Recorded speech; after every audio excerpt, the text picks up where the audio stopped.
Hello दोस्तों, welcome to my YouTube channel के Asif and associates. और आज हम देखेंगे कि हम अपनी ड्राइंग्स में अल्टरनेट यूनिट किस तरीके से यूज़ कर सकते हैं। जैसा कि आप देख सकते हैं, मैंने एक ड्राइंग ओपन कर रखी है। ये ड्राइंग मैंने फिट इंचेस में बनाई है। कल मैंने इस ड्राइंग की आपको रंगत की ड्राइंग और वॉल इलेक्ट्रिक पॉइंट्स और सीलिंग इलेक्ट्रिक पॉइंट्स की ड्राइंग बनाकर दिखाई थी। आज हम इसी के अंदर अल्टरनेट यूनिट यूज़ करके देखेंगे कि हम अल्टरनेट यूनिट अपनी ड्राइंग के अंदर किस तरीके से यूज़ कर सकते हैं। ठीक है, कई दफ़ा हमारे पास ड्राइंग जो आती है वो फिट इंचेस में आती है, लेकिन कुछ लोग उसको मीटर्स में भी मांगते हैं। तो हमारे को पता होना चाहिए कि हम अल्टरनेट यूनिट से मीटर्स में अपनी ड्राइंग को किस तरीके से हम मीटर की जो डायमेंशंस होती है वो किस तरीके से अपन अल्टरनेट यूनिट में अप्लाई कर सकते हैं। ठीक, तो सबसे पहले हम डी इंटर करते हैं। डी इंटर करने के बाद हम जाते हैं मॉडिफाई पे। मॉडिफाई पे हमें को यहाँ पे एक ऑप्शन मिलता है अल्टरनेट यूनिट्स। अब अल्टरनेट यूनिट्स में हम सबसे पहले तो यहाँ पे डेसिमल सेलेक्ट कर लेते हैं। ठीक है, तो यहाँ पे हम 0.00 प्रिसीशन जो होता है वो 0.00, और हमको यहाँ पे मल्टीप्लाई फॉर ऑल यूनिट्स। अब हमारे को हमारी फिट की ड्राइंग को एमएम में कन्वर्ट करना है, तो हमारे को यहाँ पे मल्टीप्लायर जो भी मल्टीप्लायर होता है वो हमारे को यहाँ पे सेट करना पड़ेगा, जिससे कि हमारी अल्टरनेट यूनिट के साथ हमारे मीटर की यूनिट भी लिख कर आए। ठीक है, तो जब हम इंचेस की ड्राइंग को फिट इंचेस की ड्राइंग को मीटर में कन्वर्ट करते हैं तो उसका मल्टीप्लायर अब कैसे पता करें। ठीक है, मल्टीप्लायर पता करने के लिए कुछ नहीं है, आपको जस्ट ऑटोकैड के अंदर कैलकुलेटर ओपन करना है, यूनिट कन्वर्जन में जाना है। यूनिट कन्वर्जन में यूनिट टाइप में लेंथ को सिलेक्ट करना है, कन्वर्ट फ्रॉम में इंचेस को सिलेक्ट करना है, और कन्वर्ट टू में मीटर को सिलेक्ट करना है। ठीक है, उसके बाद एक इंच वैल्यू डालना है कन्वर्ट करने के लिए, और उसका कन्वर्ट वैल्यू आएगी 0.0254। तो 0.0254 को हमको याद रखना है। ठीक है, या फिर हम वापस अपने डी इंटर करके डायमेंशंस में जाएंगे। डायमेंशंस में जाने के बाद फिर से हम मॉडिफाई में जाएंगे, और मॉडिफाई में जाने के बाद हम अल्टरनेट यूनिट में जाएंगे। अल्टरनेट यूनिट में जाने के बाद डेसिमल में फिर प्रिसीशन में जो मल्टीप्लायर यूनिट जो होगी उसकी जगह पे हम लिख देंगे 0.0254। ठीक है, ये हमारे मल्टीप्लायर यूनिट हो गई। ठीक, और इस पे जस्ट सफिक्स में या प्रीफिक्स, सफिक्स और प्रीफिक्स आप शायद आपको पता ना हो तो मैं बता देता हूँ। प्रीफिक्स का मतलब होता है पहले, जो भी अपन वैल्यू है उससे पहले, और सफिक्स का मतलब होता है बाद में। ठीक है, तो अब हम लोग ये जो यूनिट ले रहे हैं ये मीटर में लिख रहे हैं, और मीटर का जो शॉर्टकट होता है वो होता है एम।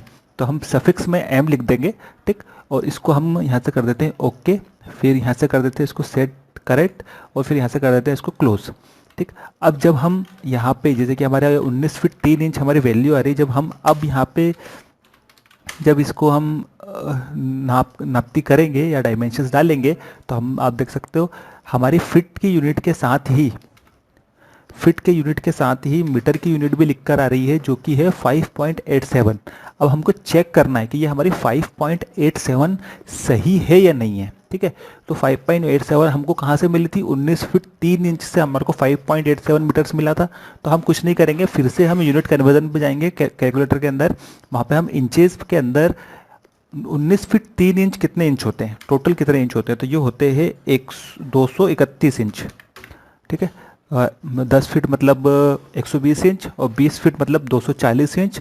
240 इंच में हमको 9 इंच कम करना है 19 फीट 3 इंच के लिए, तो ये हो गया 231 इंच। अब 231 इंच को जैसे ही हम कन्वर्ट करेंगे तो ये होगा हमारा 5.867, मतलब जो हमने मीटर के अंदर जो हमारी वैल्यू आई है वो बिल्कुल सही आई है। फिर हम इधर की यूनिट नाप लेते हैं, इधर की यूनिट हमारी कैसी आ रही है। ठीक, ये हमारी आ रही है, ठीक, 16.15 मीटर। तो 16.15 मीटर को भी चेक कर लेते हैं। 53 फिट को अब जब हम चेक करेंगे, 53 फिट्स को जब हम चेक करेंगे तो ये आएगा 16.15।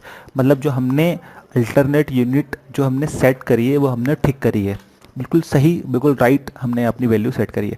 अब हमको इसके अंदर, अब हमको मीटर में नहीं चाहिए, हमको एमएम में चाहिए कि एमएम में 19 फीट 3 इंच एमएम में कैसा होता है। ठीक है, तो फिट में गए, फिर से हम इंचेस में गए।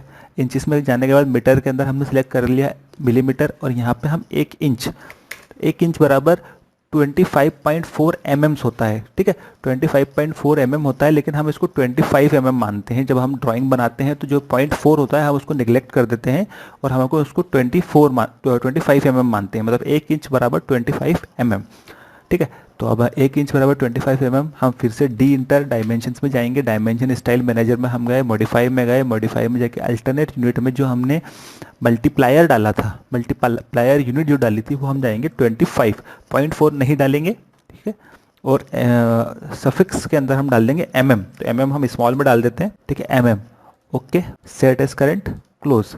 अब हम जब हम इसके डायमेंशंस को नापेंगे तो ये हमारी यूनिट जो होगी ये mm के अंदर आएगी, ठीक है। आप देख सकते हैं 93.3 19 फीट 3 इंच बराबर 577775.00 mm, ठीक है। और जब हम साइड जो 53 फीट को हम डायमेंशंस जब डालते हैं तो क्या आएगा 53 पॉइंट, ठीक है, इसको mm में हमको डालना है तो mm से हम इसको मैच कर देते हैं 15900.00 mm। तो हम देख लेते हैं कि हमने जो डाला है वो वैल्यू जो हमने डाली है वो ठीक है कि नहीं। यहाँ से हम कैलकुलेटर से चेक कर लेते हैं, 53 फीट को अब कन्वर्ट करते हैं तो ये आता है 53 फीट्स, ठीक है। तो 1.16154.4 mm आ रहा है, लेकिन ये क्यों आ रहा है, क्योंकि हमने जो mm की जो वैल्यू डाली, ठीक है, वो हमने डाली 25.4 नहीं डाला। अगर हम 0.4 डालते तो ये बिल्कुल जैसा बता रहा है वैसे ही दिखता, ठीक है। 0.4 को हमेशा निगलेक्ट करते हैं हम इंजीनियरिंग के अंदर, 0.4 की कोई वैल्यू नहीं है, हमेशा हम 1 इंच बराबर 25 mm लेके चलते हैं, ठीक। Thank you so much. I think मैं समझा पाया हूँ जो मैं समझाना चाहता था। अगर आपको मेरी वीडियो पसंद आती है तो please like, share and subscribe my YouTube channel, और इस तरीके के आगे की वीडियो देखने के लिए